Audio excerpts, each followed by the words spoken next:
সেপ্টেম্বরে এশিয়া কাপের আগে আরও কোনো খেলা নেই বাংলাদেশের জন্য।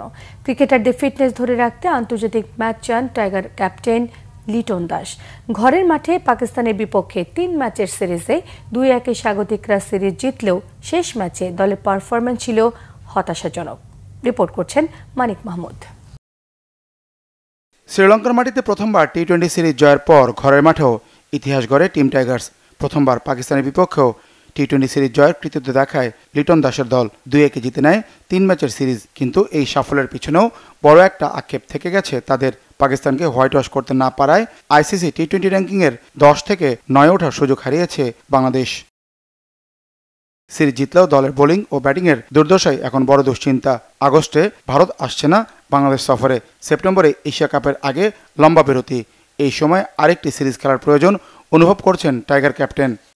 আমরা যে 2টা সিরিজ খেললাম, শ্রীলঙ্কা এবং পাকিস্তান, আমার কাছে মনে হয় আমরা আমাদের ফুল সেট আপ নিয়ে যেতে পেরেছি এবং আমরা শো করেছি যে আমরা ভালো ক্রিকেট খেলতে পারি।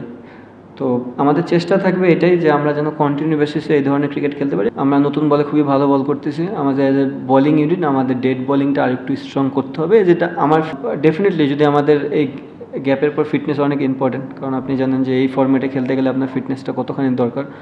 আমাদের ফিটনেস ক্যাম্প হওয়ার পরে যদি একটা সিরিজ হয়, এটা আমাদের জন্য খুবই ভালো হবে। ঢাকায় অনুষ্ঠিত হয়েছে এশিয়ান ক্রিকেট কাউন্সিলের বার্ষিক সাধারণ সভা। এসিসি চেয়ারম্যান আশা করছেন ভারতের সাথে চলমান আলোচনা শেষে দ্রুতই এশিয়া কাপের দিন তারিখ চূড়ান্ত হবে।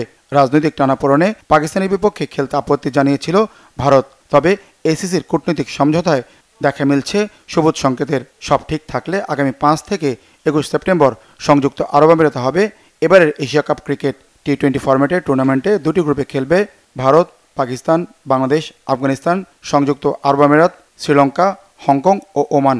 একই গ্রুপে থাকার সম্ভাবনা 2 চিরপ্রতিদ্বন্দ্বী ভারত ও পাকিস্তানের।